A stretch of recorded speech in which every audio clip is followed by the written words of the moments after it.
দেখি তো এই স্টেজে তো আমি দাঁড়িয়ে আছি, আপনারা আওয়াজ শুনুন তো স্টেজটা কাঁপে কিনা দেখি একটু। আপনারা আওয়াজ শুনুন তো স্টেজটা কাঁপে কিনা দেখি একটু। জয় শ্রী রাম। বন্ধুরা দেখো, গত কয়েকটা দিন শরীরটা খারাপ থাকার কারণে ভিডিও ঠিকঠাক দিতে পারিনি। আর হ্যাঁ, গত 10 তারিখে যে তৃণমূলের লোকেরা যে গর্জন সভা করলো না, সেই গর্জন সভায় কি কি গর্জন হয়েছে আজকের ভিডিওতে সেটাই দেখবো। চলো ভাই দেখো আপনি কি করতা। লজ্জা লাগে না যখন কেউ নামাজ পড়ে আর তাকে এসে লাথি মেরে তাকে তুঠিয়ে দেয় দিল্লির পুলিশ?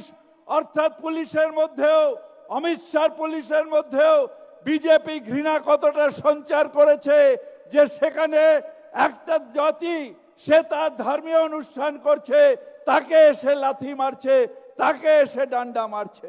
যারা দিল্লির এই ঘটনাটা নিয়ে এইরকম ভাবে লাফাচ্ছে, তাদেরই বাংলাতে যখন উত্তরপ্রদেশের সাধুদেরকে বিবস্ত্র করে পিটানো হয়, তখন এই সমস্ত লোকেদের চোখ নাক কান মুখ বন্ধ রাখতে লজ্জা লাগে না?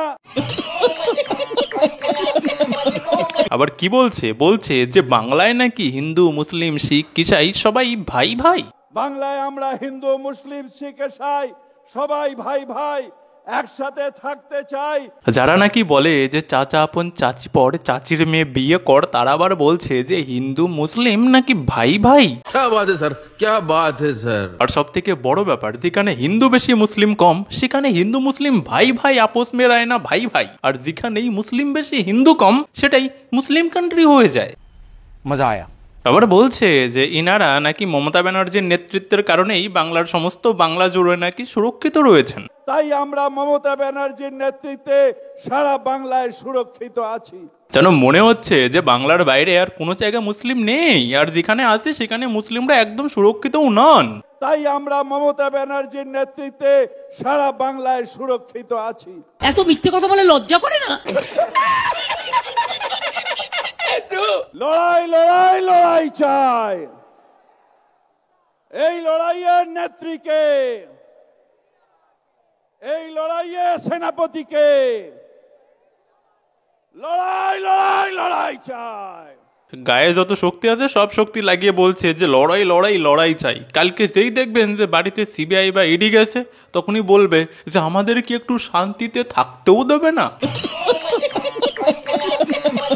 এবার এসব আউটসাইডারকে সাইড করে এবার আসল সেনাপতিজির দিকে একটু ফোকাসটা করা যাক। যে আসল সেনাপতিজি, বুঝতে পারছো তো, তিনি কিভাবে কি কি গর্জন দেখালেন বা শোনালেন, একটু চলো শুনি।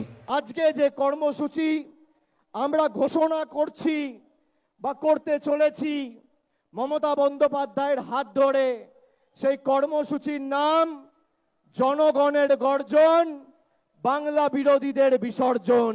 জনগণের গর্জন, বাংলা বিরোধীদের আর কি ওই বিসর্জন। তো এবার শুনুন, বিসর্জন হতে চলেছে। তো আপনারা একটা কাজ করুন, আপনারা ভালো করে আর কি সিট বেল্ট বেঁধে বসে পড়ুন, কারণ এখন ভাইপো ভূমিকম্প তুলবে, তো সবাই নড়ে চড়ে পড়ে যেতে পারেন, তো সিট বেল্ট লাগিয়ে নিন।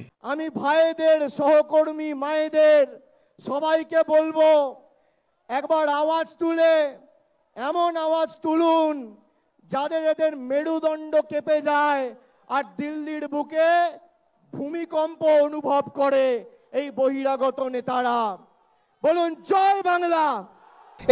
এই মুহূর্তে ভূমিকম্প হচ্ছে, আমরা অনুভব করছি ভূমিকম্প হচ্ছে কলকাতায়। কলকাতায় ভূমিকম্প হচ্ছে, একেবারে সমস্ত ক্যামেরা দুলছে, আমার এই টেবিল দুলছে, লক্ষ্য করুন একেবারে পরিষ্কার এই গ্লাসের জলটা। এই দেখুন বাইরে বেরিয়ে সম্পূর্ণ ভূমিকম্প হচ্ছে এবং যথেষ্ট জোরে, যথেষ্ট জোরে ভূমিকম্প হচ্ছে, বাইরে বেরোনো উচিত। এবার আমার মনে হচ্ছে যে হ্যাঁ, মোদি শুধরে গেছে, মোদি ভয় পেয়ে গেছে, অমিত শাহ সব ভয় পেয়ে গেছে। এবার তৃণমূল যা বলবে মোদি অমিত শাহ তাই শুনবে। আমি বলবো জনগণের গর্জন, আপনারা বলবেন বাংলা বিরোধীদের বিসর্জন। আমি বলবো মানুষের গর্জন, আপনারা বলবেন জমিদারদের বিসর্জন। জনগণের গর্জন, আজকের সভার নাম জনগর্জন সভা। মানুষের গর্জন কি? আর মানুষ যদি প্রতিরোধ, প্রতিবাদ, প্রতিশোধের পথ অবলম্বন করে, মানুষের ক্ষমতা কি এটা প্রমাণ করার ব্রিগেড। আওয়াজ তুলুন জনগণের গর্জন, কোনো আওয়াজ নেই, মানে তেমন কোনো আওয়াজই নেই। মানে এত চেষ্টা করছে, মানে বাংলার সেনাপতিজি এত চেষ্টা করছে যে এমনভাবে একটা আওয়াজ তুলবো, এমনভাবে একটা প্রচেষ্টা করে এমন একটা আওয়াজ তুলবো যেন মনে হবে যে হ্যাঁ মানুষ তাদের সঙ্গেই রয়েছে, এরকম একটা পরিস্থিতি ক্রিয়েট করার তৈরি করার চেষ্টা করছে। যত চেষ্টা করছে তত বিফল হচ্ছে। মানুষের মধ্যে সেই এনার্জিটা আর নেই। দেখুন, তৃণমূলের এই জনগর্জন সভা নিয়ে কে কতটা এক্সাইটেড ছিল আমি জানি না, কিন্তু আমি অনেকটা এক্সাইটেড ছিলাম এই কারণেই যে হ্যাঁ তৃণমূল এই সভাটাতে অন্ততপক্ষে এমন কিছু একটা ধামাকা করবে যেটা নিয়ে আমরা খুব ভালো এন্টারটেনমেন্ট করতে পারবো বা আপনাদেরকে একটু মজা দিতে পারবো। বিশ্বাস করুন তেমন কিছু নেই, শুধু আমি এই যে 8-10 দিন ধরে যে আশা লাগিয়ে রেখেছিলাম যে এর মধ্যে অনেক কিছু হবে থাকবে, কিছু নেই। পাগল আদমি। আসলে সবার নাম হচ্ছে জনগর্জন, যেখানে জনগণের গর্জন আর কি এনারা দেখাতে চেয়েছিল, কিন্তু জনগর্জন তো হয়নি, বরঞ্চ এটা দেখে যেন মনে হচ্ছিল যে শান্তশিষ্ট পরিবেশ।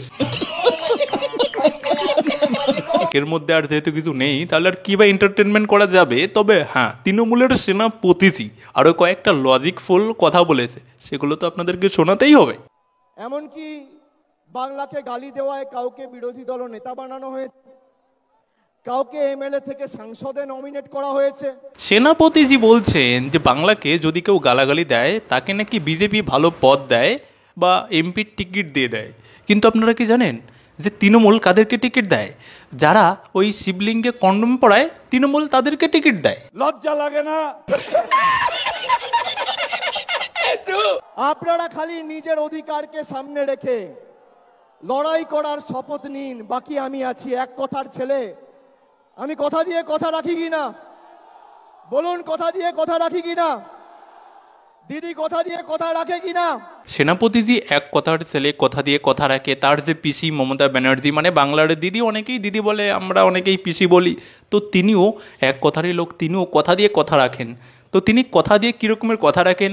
ডবল চাকরি দেওয়ার কথা বলে। আমি কিন্তু 1 আমি বলে দিচ্ছি। বিজেপির নেতারা শিখ ভাইদের খালিস্তানি বলছে। প্রধানমন্ত্রী ক্ষমা চেয়েছে? বিজেপির এক নেতা নাকি এক পুলিশকে খালিস্তানি বলেছিল, সেই কারণে নাকি প্রধানমন্ত্রী নাকি ক্ষমা চায়নি, প্রধানমন্ত্রীকে ক্ষমা চাইতে হবে। দেখুন, বিজেপির কোনো এক নেতা কিছু একটা বললে তার জন্য প্রধানমন্ত্রীকে ক্ষমা চাইতে হবে। আর এই বাংলার মুখ্যমন্ত্রী যিনি নিজে লাখ মানুষের সামনে ভুলভাল তথ্য দিয়ে আজ পর্যন্ত কখনো ক্ষমা চেয়েছে? রাকেশ রোশন চাঁদে গিয়েছিল? আর মহাভারত কে লিখেছিল? এই সমস্ত কারণে কি মমতা ব্যানার্জি কখনো ক্ষমা চেয়েছে? মমতা ব্যানার্জি তো এই ভুলগুলো নিজে করেছে, নিজের ভুলগুলোও তিনি এখন পর্যন্ত সংশোধন করেননি। বাহ, প্রধানমন্ত্রীকে ক্ষমা চাইতে হবে। বাহ, লজ্জা লাগে না? আমি বলবো ব্রিগেডের গর্জন, আপনারা বলবেন বিজেপির বিসর্জন। ব্রিগেডের গর্জন। আমার থেকে আপনাদের গলা কি করে আসতে হলো? এবার বুঝতে পারলেন তো যে ওখানে কিরকমের কি গর্জন সবাই বা হয়েছে। তো যাই হোক, শুনুন, আজকে পিছিকে নিয়ে কোনো কথা বলছি না, কারণ আজকের এই ভিডিওতে পিছিকে নিয়ে কথা বলতে গেলে আরও অনেক বেশি সময় লাগবে। পিছিকে নিয়ে পরবর্তী ভিডিও আসছে। আর হ্যাঁ, যারা গত ভিডিওটা দেখোনি পাশে দিয়ে দিলাম, সবাই দেখো। তো সবাই ভালো থেকো, বাই।